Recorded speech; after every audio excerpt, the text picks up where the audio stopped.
Bonsoir à tous, il est 19 h, soyez les bienvenus pour cette nouvelle séance du conseil municipal. Nous avons quelques absents ce soir. Madame Sylvie Péducasse qui a donné procuration à monsieur Sébastien Ducasse. Madame Delphine Grelier-l'Église qui donne procuration à Martine Gaille. Monsieur Joël Léonard qui donne procuration à moi-même. Monsieur Jean-Yves Trévian qui donne procuration à Jean Lavielle. Madame Catherine Favard qui donne procuration à Frédéric Durand. Madame Catherine Beaulieu qui donne procuration à Hélène Deiris. Monsieur Laurent Lafourcade qui donne procuration à Dominique Romain qui est arrivé pile poil finalement dans les temps. Tout va bien. Madame Catherine Rabat qui donne procuration à Nathalie Durchetti. Et je crois que c'est tout. Ah non, pardon, autant pour moi, la suite est là. Julie Jed qui donne procuration à Christine Giraudet mais que je ne vois pas. Qui est absente. Francette Cando qui donne procuration à Christian Berthoud qui lui est bien là. Et nous avons fait le tour. Ah oui, Christine Giraudet, voilà, c'était le mail qui m'a été transmis, effectivement. S'excuse, elle ne va pas pouvoir être là ce soir. Très bien, le quorum étant réuni, la séance peut légalement se tenir. Il nous faut un secrétaire de séance qui sera ce soir. Emmanuel Vigne, merci. Et nous commençons le déroulé de l'ordre du jour avec l'approbation du procès-verbal de la séance du 31 mars 2022. Est-ce qu'il y a des observations? Non, je mets donc le PV aux voix. Qui est pour? Qui est contre? 5 contre, je suis en train de compter. Oui, puisqu'il y a 2 procurations, donc 5 contre, des abstentions. Non, il est donc adopté.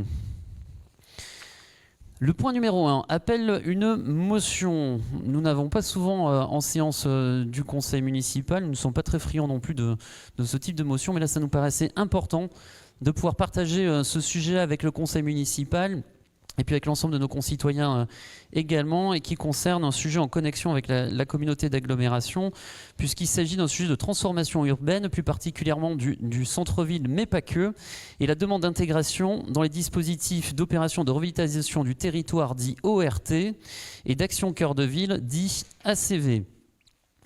Depuis désormais presque une année, les services élus de notre commune travaillent en parfaite collaboration avec ceux de la communauté d'agglomération du Grand Dax et ceux de l'État pour permettre à notre ville de Saint-Paul-et-Dax d'intégrer à la fois le dispositif d'opération de revitalisation du territoire, mais également celui d'action cœur de ville. Cela sur les recommandations de Madame la sous-préfète d'alors, Madame Véronique Boudier-Després. Pour mémoire, ces dispositifs portés par les intercommunalités visent à permettre d'accéder à des outils juridiques d'aménagement forts, ainsi qu'à bénéficier d'aides en ingénierie et fonds fléchés, pour notamment la redynamisation des centres-villes et de ses équipements annexes. À ce titre, Saint-Paul-et-Dax remplit pleinement les conditions pour en bénéficier. J'insiste vraiment là-dessus, tous les feux sont au vert. Le travail s'étant achevé, un comité de pilotage qui avait pour but d'acter cette intégration s'est tenu le 2 mars dernier en présence de monsieur le sous-préfet et de ses services. Malgré l'absence de dernière minute du président de la communauté d'agglo, du directeur général des services et du directeur général des services techniques, nous y avons présenté le rendu de l'étude et expliqué les raisons pour lesquelles il était indispensable à la fois pour notre commune, pour les habitants du canton et finalement pour l'ensemble du territoire, mais également pour la cohérence globale de l'aménagement du cœur de l'agglomération, que Saint-Paul-et-Dax intègre les dispositifs dont je viens de parler. Les synergies sont évidentes et les implications en matière de développement urbain, économique, social et de déplacement doivent être pensées en commun. Cependant, malgré cette réalité, le président de l'agglo s'oppose à cette intégration en avançant des raisons totalement déconnectées du sujet ORT et action cœur de ville et qui relèvent de divergences dont il est normal de discuter dans le cadre d'un fonctionnement démocratique et éclairé de nos institutions.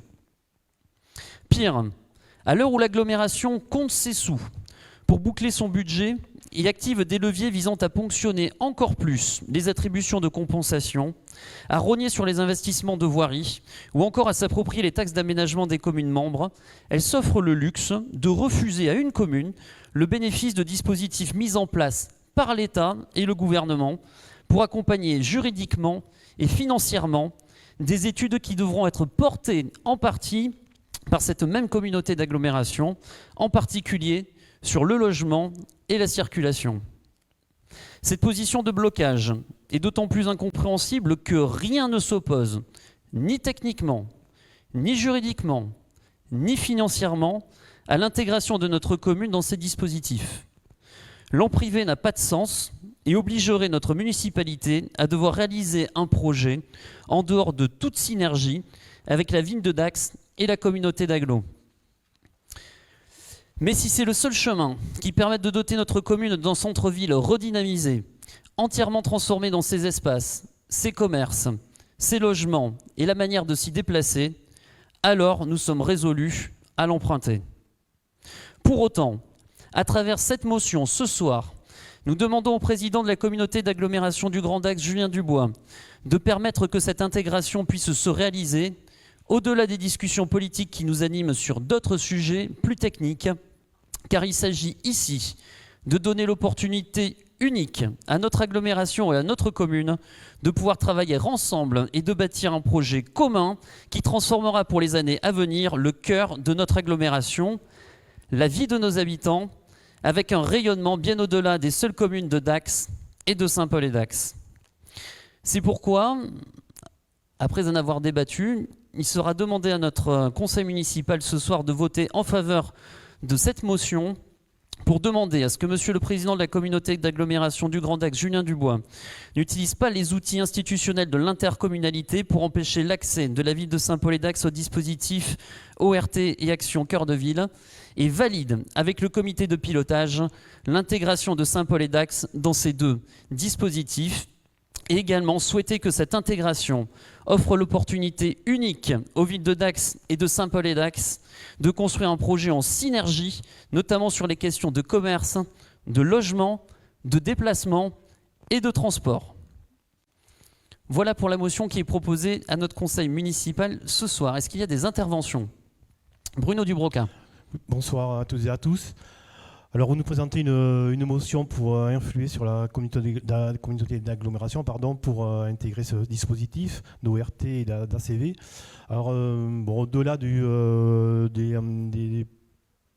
divergences que vous pouvez avoir avec la communauté d'agglomération qui rentre sûrement en ligne de compte, nous ne penserons pas là-dessus. C'est surtout sur le projet en lui-même. Alors, vous nous dites que ça fait 1 an déjà qu'un comité de pilotage travaille sur ce dossier. Et il semblerait que pour intégrer une ORT, il faille quand même définir un projet. Alors, vous avez présenté sûrement ce projet aussi au service de l'État le 2 mars. Par contre, nous n'avons aucune information sur ce futur projet. Alors, c'est un peu dommage parce que ça aurait été peut-être utile de nous le présenter en commission générale, éventuellement. Et c'est pour ça que nous, ce soir, nous ne prendrons pas part à ce vote. Un manque d'informations encore sur ce projet, s'il est abouti, du moins. Alors pour vous répondre de manière très concrète, en fait sur le fond, il n'y a rien d'abouti puisque ce projet, c'est pas le projet en soi là, c'est-à-dire c'était le projet d'intégrer l'ORT. C'est-à-dire c'est davantage une étude administrative que sur le fond pour dire quelles sont les conditions à réunir pour pouvoir prétendre et intégrer l'ORT. C'est ça que l'on a vérifié en étant accompagné d'un cabinet que l'on a choisi pour être le même que la ville de Dax. Et celui qui accompagne l'agglo aujourd'hui pour avoir une cohérence par rapport à ça et se dire effectivement à la fin, est-ce que Saint-Paul-et-Dax peut intégrer ce dispositif ORT? Et c'est en cheminant d'ailleurs que l'on s'est aperçu avec le cabinet et avec les services de l'État qu'on pouvait en plus intégrer le dispositif Action Cœur de Ville. Donc en fait on en est à ce stade avec la production d'un plan qui nous dit quel est le périmètre, c'est-à-dire le centre-ville plus les axes majeurs, l'avenue de la Liberté, Maréchal Foch, la connexion jusqu'à l'écoquartier, en disant intégrons en plus l'écoquartier dans le dispositif ORT, une fois encore, sur recommandation des services de l'État qui sont très spécialisés sur ces sujets, tout malin. Rien de nouveau, ce sont des éléments que l'on connaît, et sans présager de quel est le contenu de tout malin ou de l'écoquartier. Et puis la même chose pour du stay, Bon, alors on a déjà la maison autonomie dont on a déjà parlé. Je cherche Christine Bru, je la vois plus. Ah, pardon, elle est là-bas. La maison autonomie dont on a déjà parlé. Et puis ensuite, le reste n'est absolument pas défini dans le détail aujourd'hui. Donc sur le fond du projet centre-ville, qu'est-ce qu'il y a dedans? Qu'est-ce que l'on met à quel endroit, etc. C'est la réflexion que l'on doit mener sur la circulation, sur les déplacements. Est-ce qu'il faut des sens uniques, ce genre de choses-là? Mais le prérequis à ceci, c'était d'intégrer justement le dispositif ORT. Bon, les fiches actions aujourd'hui qui sont nourries par ça, c'est la projection programmatique telle qu'elle a été validée lors des élections, les éléments dont on dispose aujourd'hui. Si après l'attendu, c'est de vous dire où est positionnée la halle, où refait-on précisément la place de centre-ville, quelle rue on modifie en profondeur, etc. Ça n'est pas fait, justement, c'est tout le travail que l'on doit faire.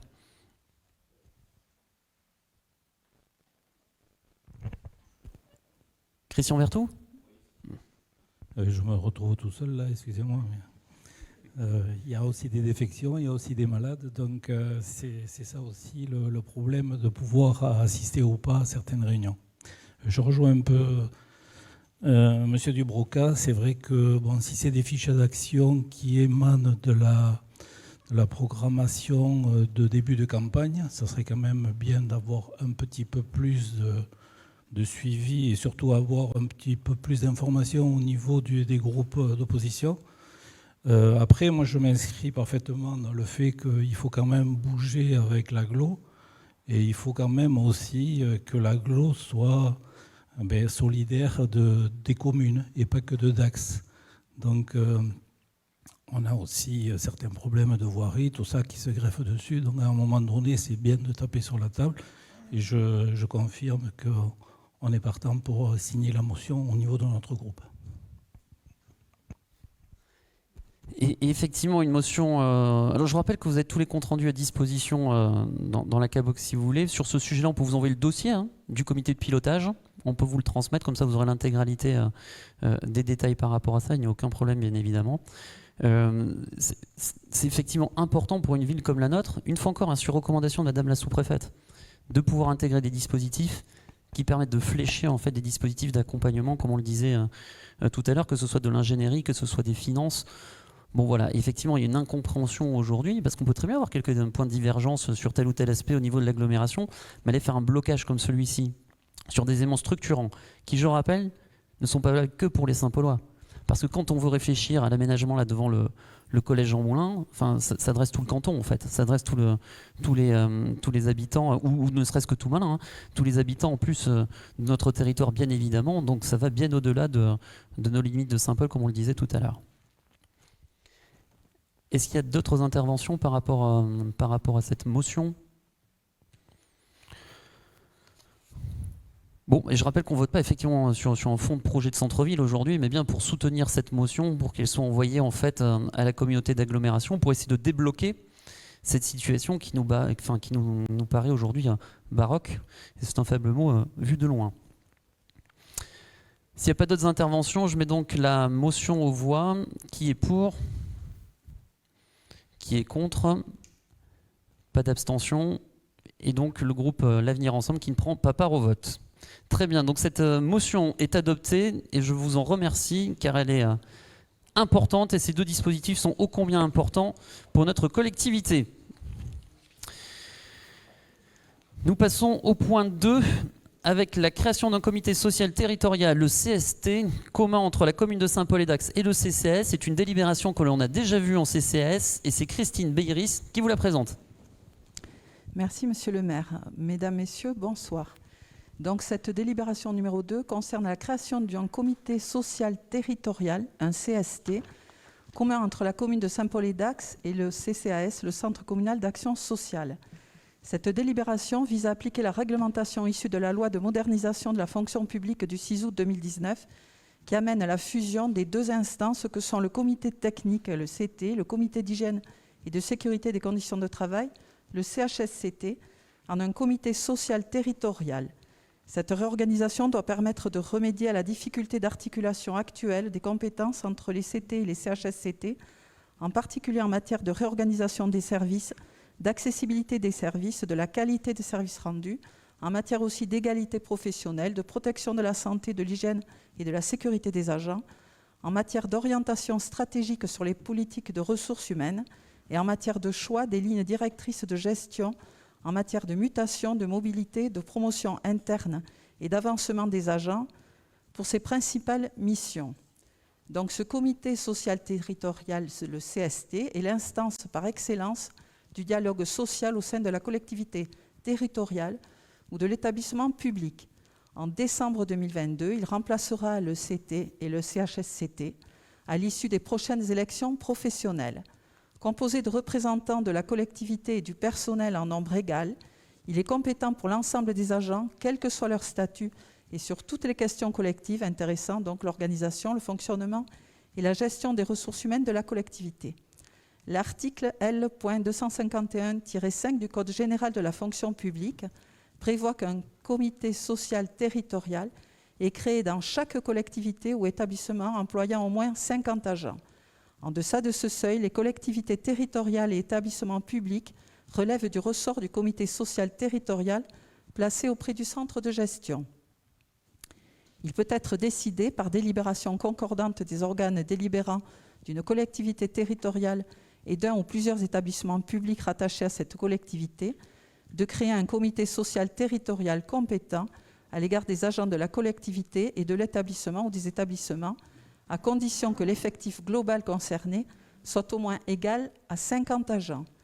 Considérant l'intérêt de disposer d'un CST commun compétent pour l'ensemble des agents de la commune et du Centre communal d'action sociale, considérant au 1er janvier 2022 les effectifs d'agents titulaires, stagiaires, contractuels, de droit public et privé, comptabilisés dans le respect des conditions prévues par les articles 4 et 31 du décret numéro 2021-571 du 10 mai 2021, qui sont les suivants. Pour la commune de Saint-Paul-et-Dax, 254 agents, dont nous avons 109 hommes et 145 femmes. Pour le Centre communal d'action sociale de Saint-Paul-et-Dax, 109 agents, donc 8 hommes et 101 femmes. Ceci fait un total donc de 363 agents. Ces effectifs permettent donc la création d'un comité social territorial commun.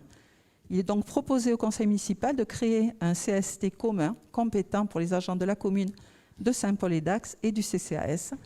Il est précisé qu'en application de l'article 30 du décret numéro 2021-571 du 10 mai 2021, l'organe délibérant de la collectivité doit également fixer le nombre de représentants du personnel après consultation des organisations syndicales. Le conseil municipal, vu le Code général de la fonction publique territoriale, vu le décret numéro 2021-571 du 10 mai 2021 relatif aux comités sociaux territoriaux des collectivités territoriales et de leurs établissements publics, vu l'avis du comité technique du CHSCT qui se sont réunis le 6 avril 2022, considérant que la consultation des organisations syndicales est intervenue le 14 mars 2022, soit 6 mois avant la date de scrutin, considérant que les effectifs appréciés au 1er janvier 2022 servant à déterminer le nombre de représentants titulaires du personnel et de 363 agents, c'est-à-dire les effectifs de la commune et du CCAS, nous devons donc délibérer sur 6 articles. Dans le premier, il s'agit donc d'acter la création du comité social territorial commun pour les agents de la commune et du CCAS de Saint-Paul-et-Dax et de placer ce comité social territorial auprès de la commune de Saint-Paul-et-Dax. Article 2, il est décidé d'instituer une formation spécialisée en matière de santé, de sécurité et des conditions de travail au sein de ce comité social territorial commun. Article 3, il est décidé de fixer le nombre de représentants titulaires du personnel à 5 et en nombre égal de représentants suppléants. Article 4, il est décidé d'appliquer le paritarisme numérique en fixant le nombre de représentants de la collectivité égal à celui des représentants titulaires du personnel. Ce nombre est donc fixé à 5 pour les représentants titulaires de la collectivité et en nombre égal le nombre de représentants suppléants. Article 5, il est décidé de recueillir par le CST commun l'avis des représentants de la collectivité qui en font partie. Donc dans ce cas, l'avis du CST résultera de l'avis du collège des représentants du personnel et de l'avis du collège des représentants de la collectivité. Enfin, article 6, Monsieur le maire est autorisé à prendre toutes les mesures nécessaires à l'exécution de la présente délibération. Y a-t-il des questions avant de passer au vote? Non, je mets donc la délibération aux voix. Qui est pour? Qui est contre? pas d'abstention. Elle est donc adoptée à l'unanimité. Merci. Nous passons au point numéro 3 concernant l'actualisation du règlement des astreintes techniques. Donc vous le savez, hein, il y a une astreinte qui est disponible 24 heures sur 24, 7 jours sur 7 et qui intervient très régulièrement pour des chutes d'arbres, pour les inondations, pour les feux tricolores qui dysfonctionnent suite à des accidents de la circulation ou encore parfois pour des lumières qui restent allumées et qui convient d'éteindre vu l'évolution du prix de l'énergie. Donc il a fallu mettre à jour en fait le règlement des astreintes techniques, notamment pour prendre en compte les évolutions et les modifications suivantes, notamment l'évolution de la réglementation bien évidemment, le transfert de la régie des eaux et de l'assainissement au 1er janvier 2020, de définir une équipe d'astreinte de décision qui permet de sécuriser et de valider si nécessaire la demande d'intervention de manière plus spécifique. Donc nous avons 3 cadres qui seront sollicités à cet effet. Monsieur le directeur général des services, le directeur général adjoint ainsi que le directeur des services techniques. D'élargir également les conditions de sortie de l'équipe d'astreinte et puis ou encore de préciser en fait l'usage du véhicule d'astreinte. On a des cas par exemple de famille monoparentale qui lorsque l'agent doit partir doit bien déposer l'enfant quelque part pour ne pas le laisser tout seul à la maison. Donc il fallait pouvoir organiser en fait ces éléments-là. Je rappelle que ce règlement a été travaillé avec les représentants du personnel et qu'il a fait l'objet d'une présentation dans les commissions ad hoc avec eux. Voilà, il est donc proposé ce soir à notre conseil municipal d'acter le règlement des astreintes techniques actualisé. Il est précisé que les dépenses qui en résultent sont prévues d'ores et déjà au budget communal et enfin d'autoriser monsieur le maire à signer le règlement des astreintes techniques et le projet qui est joint en annexe. Est-ce qu'il y a des observations? Non, je mets donc la délibération aux voix. Qui est pour? Qui est contre? Pas d'abstention. Il est adopté à l'unanimité. Le point numéro 4. Pardon? Le point numéro 4 qui concerne la modification du tableau des effectifs. Quelles sont les modifications cette fois-ci? Il y avait une anticipation d'avancement de grade qui finalement n'est plus d'actualité pour l'agent en 2022. C'est le premier point. Nous avions un reclassement catégorie B, mais qui n'est plus d'actualité du point de vue de l'avancement. On a également l'intégration d'un agent au grade d'ATSEM, donc il faut bien évidemment prendre en compte ces éléments-là. Nous avons également un départ d'agent à la médiathèque et donc il convient d'actualiser pour avoir le grade adéquat détenu dans le cadre d'emploi de l'agent qui va lui succéder. Et puis enfin une évolution du temps de travail avec une augmentation de la quantité de temps de travail pour un agent passé de 26h30 par semaine à 28h. Voilà pour les modifications du jour. Est-ce qu'elles appellent des observations? Non, je mets donc la délibération aux voix. Qui est pour? Qui est contre? Pas d'abstention. Ces modifications sont donc adoptées à l'unanimité. Et enfin, le point numéro 5, le traditionnel bilan foncier pour l'année 2021. Et c'est monsieur André Humeau qui vous le présente. Bonsoir à tous. Le bilan annuel des acquisitions, cessions et délégations immobilières retrace pour l'année 2021 les opérations effectuées par la commune conformément à l'article L 2241.1 du Code général des collectivités territoriales. Pour les acquisitions, alors je vais vous épargner la lecture des parcelles, si vous voulez bien. Donc, en résumé, pour les acquisitions, nous avons acquis 45 hectares, 76 arts et 41 centiares au total pour un montant de 295 910 €. Pour ce qui est des cessions, nous avons, nous avons cédé au total 3 hectares, 8 arts et 98 centiares pour un montant de 326 237,5 €. Côté délégation, alors ce que je peux vous donner, c'est les cessions, les raisons de ces cessions. D'une part, c'était une mise en cohérence du cadastre et un aménagement, auquel on a ajouté un aménagement cohérent des espaces verts. Et pour ce qui est de la parcelle de 3 hectares et quelques centiares, c'est pour permettre la construction d'une maison d'autonomie. Pour ce qui est des délégations, nous avons donc délégué l'EPFL à l'achat d'un terrain appartenant à M. Jean-Pierre Fauché d'une surface de 3 hectares 500... 3500 mètres carrés, pardon. Ouais. Et ça, l'objectif de cette... Non, mais je l'avais en hectares, puisque je voulais garder les mêmes unités. On me disait à l'école de ne pas mélanger les choux et les carottes, voilà. Je vais y arriver. Hein. Cette délégation a pour objectif, d'un futur proche, de permettre la construction d'un projet d'une maison médicale ou paramédicale à travailler.